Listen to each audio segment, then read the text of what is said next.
Price Lord. கர்த்தருடைய நாமம் மகிமைப்படுவதாக. இந்த அருமையான நாளிலும் ஆண்டவருடைய சமூகத்திலிருந்து உங்களை சந்திக்கிறதுல நான் மிகுந்த மகிழ்ச்சி அடைகிறேன்.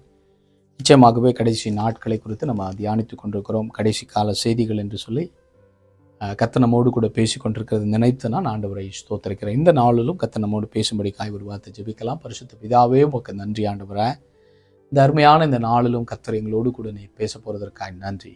இந்த வார்த்தைகளை பேசுகிற அடிமையோ ஆண்டவரே, நீ சார்ந்த எல்லாருடைய கருத்தில் ஒப்பு கொடுக்குறோம். கேட்கிறவருடைய வாழ்க்கையிலும் கர்த்தர் பெரிய காரியங்களை செய்யுங்க. மனதுருக்கத்தோடு பேச வார்த்தைகள் வல்லமையோடு அபிஷேகத்தோடு வெளிப்பட்டு 30, 60, 100 மடங்கு கனி கொடுக்கட்டும். இயேசுவின் நாமத்தில் பிதாவே, ஆமேன், ஆமேன். கர்த்தருடைய பிள்ளைகளை இந்த பாருங்கள், வெளிப்படுத்தின விசேஷத்தை குறித்து நம்ம சில வாரங்களை கடைசி காலங்களில் நடக்கிற சில சம்பவங்களை குறித்து நம்ம தியானிக்க போகிறோம்.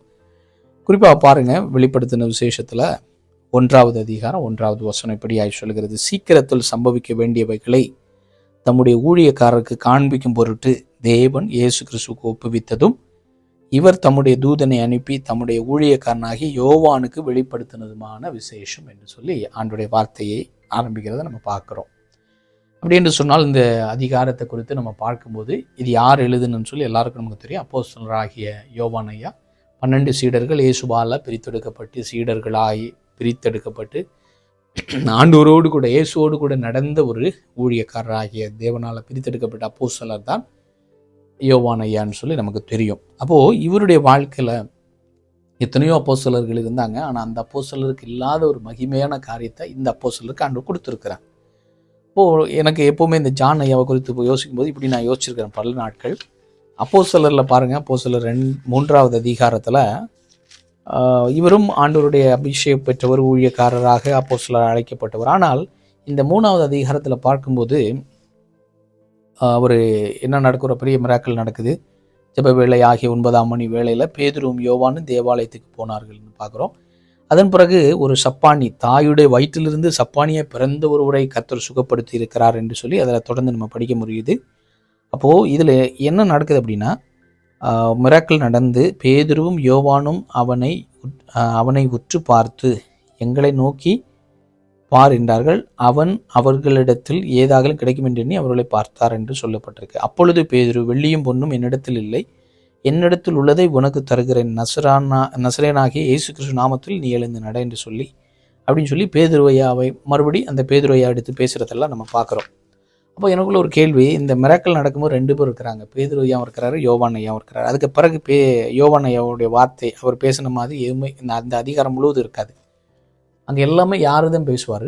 அவர் பேதுரு ஐயா தான் பேசியிருப்பார். 1. 2வது, நீங்கள் இந்த 2வது அதிகாரத்தில் எடுத்து பார்த்தா கூட அந்த நேரத்தில் அவங்க மேல் வீட்டு அறையில் பரிசுத்த ஆவியின் அபிஷேகம் பெற்றுக்கொள்ளும் போது கூட அவங்க மேலே எழும்பி நின்று பிரசங்கம் பண்ணுறது யார் அப்படின்னு பார்த்தீங்கன்னா பேதுரு ஐயா தான் எடுத்து பேசுகிறாரு. என்ன பேசுகிறாரு? யோவேலில் சொல்லப்பட்ட தீர்க்க தரிசனம் நிறைவேறி வருகிறது அப்படிலாம் பேசும்போது யார் இருக்கிறது? அங்கே யோவான் அங்கே இருக்கத்தான் செய்கிறாரு. ஆனால் அந்த யோவான் ஐயா அங்கே இருந்தும் அவர் என்ன பண்ணுறாரு?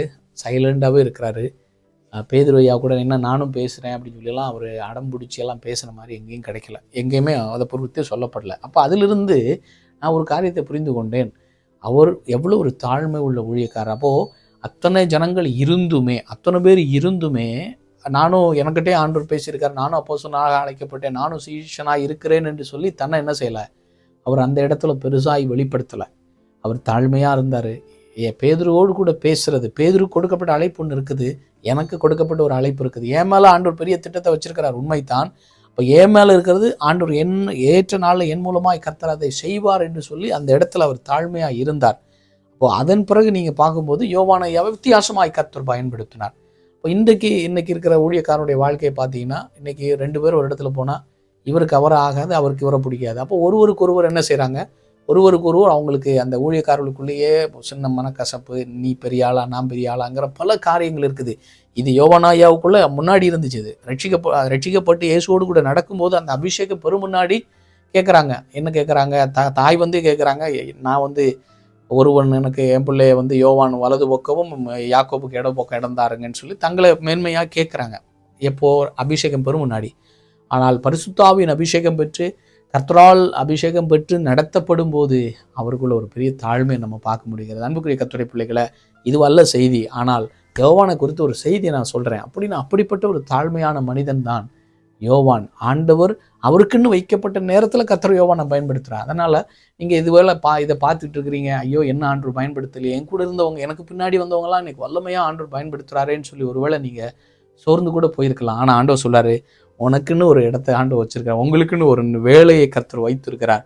அந்த வேளையில் நீங்கள் எங்கே இருந்தாலும் கர்த்தருக்கு உண்மை உத்தமாக இருந்து ஆண்டவருக்கு பிரியமாய் தேவனுடைய பாரத்தை அவருடைய ஏக்கத்தை நீங்களும் புரிந்து கொண்டு ஊழியம் செய்யும்போது கர்த்தர் எந்த இடத்துல இருந்தாலும் உங்களை தூக்கி வெளியே கொண்டு வருவார். அதுதான் யோவானுடைய வாழ்க்கையில் கர்த்தர் செய்திருக்கிறார். அன்புக்குரிய கர்த்தருடைய பிள்ளைகளை, அப்போது இன்னொரு காரணம், யோவான் ஐயாவை ஏன் ஆண்டவர் இப்படிப்பட்ட கடைசி கால செய்திகளை அவருக்கு ஆண்டவர் கொடுத்தார் என்று சொல்லி நான் ஆராயும் போது, என் பர்சனலாக நான் யோசித்து வேதத்தை வைத்து நான் யோசிக்கும் போது தியானிக்கும் போது எனக்கு கிடைச்ச ஒரு பதில் என்ன அப்படின்னா, யோவான் 13வது அதிகாரம் 23வது வசனத்தில், யோவான் 13வது அதிகாரத்தில் 13:23 இப்படியாக யோவான் ஐயாவை குறித்து ஒரு காரியத்தை அங்கே ஆண்டவர் தெளிவாய் சொல்லுகிறார். 11:23 இப்படியாய் சொல்லப்பட்டிருக்கு, இயேசு அவளை நோக்கி, உன் சகோதரன் உயிர்த்தெழுந்திருப்பான்.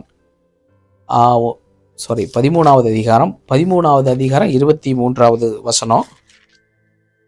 அந்த சமயத்தில் அவருடைய சீஷரில் இயேசுவுக்கு அன்பானவனாயிருந்த ஒருவன் இயேசுவின் மார்பிலை சாய்ந்து கொண்டிருந்தான். அப்போது ஏன் ஆண்டவர் யோவான் ஐயாவை ஆண்டவர் அவ்வளவு ஒரு பெரிய வெளிப்பாடு கொடுத்து கடைசி காலங்களை குறித்து ஆண்டவர் பேச வேண்டும் என்று சொன்னால், அவர் தேவனுக்கு இயேசுவுக்கு அன்பானவனாயிருந்த ஒருவன் இயேசுவின் மார்பிலே சாய்ந்து கொண்ட. 2 காரியம், எப்போவுமே அவருடைய மார்பில் ஒரு சாய்கிற அனுபவம் ஒன்று.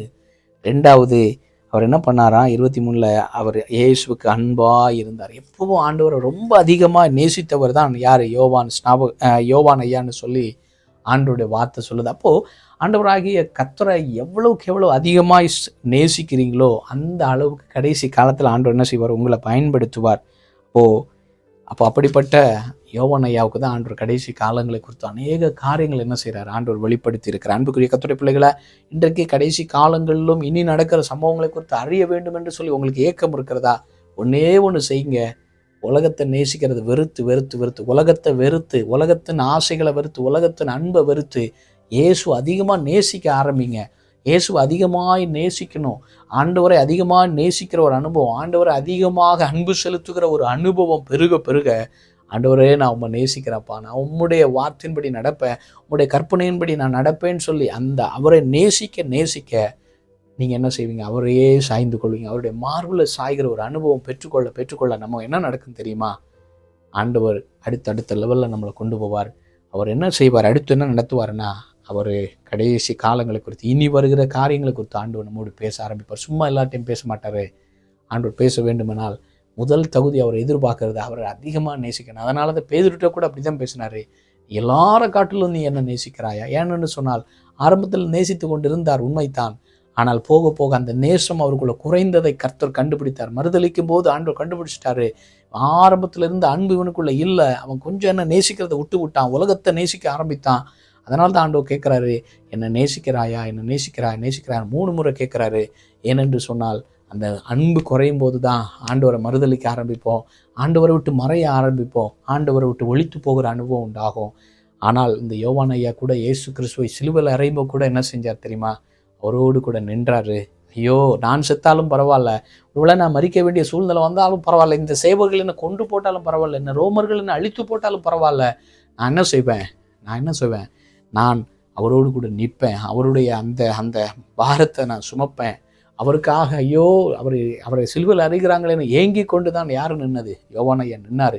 அதனால தான் இயேசு கிறிஸ்துவோடைய அம்மாவை பார்த்து, அந்த மரியாளை பார்த்து, அதோ உன் மகன், அதோ உன் தாயின்னு யோவானை பார்த்து ஆண்டவராக இயேசு கிறிஸ்து சிலுவையில் நின்று சொல்லுகிறார். ஏனென்று சொன்னால் அந்த பாரம் அவருக்குள்ள, அந்த நேசம் யாருக்குள்ள, அந்த யோவான் ஐயாவுக்குள்ள இருந்தது. இயேசு மேலே ஒரு நேசம், இயேசு மேலே ஒரு அன்பு பெருகி இருந்ததுனால தான் ஆண்டவர் என்ன செய்தார் தெரியுமா, யோவானுக்கு ஆண்டவர் வெளிப்படுத்துகிறார். இப்போ வெளிப்படுத்துகிறார் ஆல்மோஸ்ட் 95வது வருடம், அந்த கிபி 95வது வருடத்தில் இந்த வேதம், இந்த வெளிப்படுத்தின விசேஷம் எழுதப்பட்டிருக்கிறது என்று சொல்லி வேத அறிஞர்கள் சொல்லுகிறார்கள். அப்போது 2000 வருஷத்துக்கு முன்னாடி யாருக்கும் கிடைக்காத ஒரு மகாபெரிய பாக்கி, இன்றைக்கும் நமக்கு அநேக வசனங்கள் அதில் புரிந்து கொள்ள முடியல, புரிவதற்கு அரிதாக இருக்கிறது. அவ்வளோ ரகசியத்தை தேவனை நேசித்ததுனால வெளிப்படுத்தின விசேஷத்தை யோவானையா மூலமாய் ஆண்டவர் ஒரு பெரிய பொக்கிஷமாய் இன்னைக்கு வாழ்ந்து கொண்டிருக்கிற கர்த்தருடைய பிள்ளைகளுக்கும் சபைகளுக்கும் ஆண்டவர் ஒரு பெரிய கிஃப்டாய் கொடுத்திருக்கிறார். அதை நம்ம தொடர்ந்து நம்ம தியானிக்க போகிறோம். வருகிற காலங்களை கர்த்தர் நமக்கு கற்றுத்தருவார். இன்னும் ஆழங்களை கற்றுக்கொள்வோம். ஒரே ஒரு வழி, இன்னும் நாம் வெளிப்பாடை பெற்றுக்கொள்ளணும், கடைசி காலங்களை குறித்து அறிந்து கொள்ள வேண்டும் என்று சொன்னால் உலகத்தை வெறுத்து உலகத்தை நேசிக்காம இயேசுவை அதிகமாக நேசிப்போம். கண்களை மூடி ஜெபிக்கலாம். பரிசுத்த பிதாவே, நீர் எங்களுக்கு கொடுத்த வெளிப்பாடுக்காய் நன்றி. இன்னும் எங்களுக்கு கற்றுத்தாருங்க, ரகசியங்களை எங்களோடு கூட பேசும்படிக்காய் ஜெபிக்கிறேன். இந்த வசனம் 30, 60, 100 மடங்கு கனி கொடுக்கட்டும். இயேசுவின் நாமத்தில் பிதாவே, ஆமேன், ஆமேன்.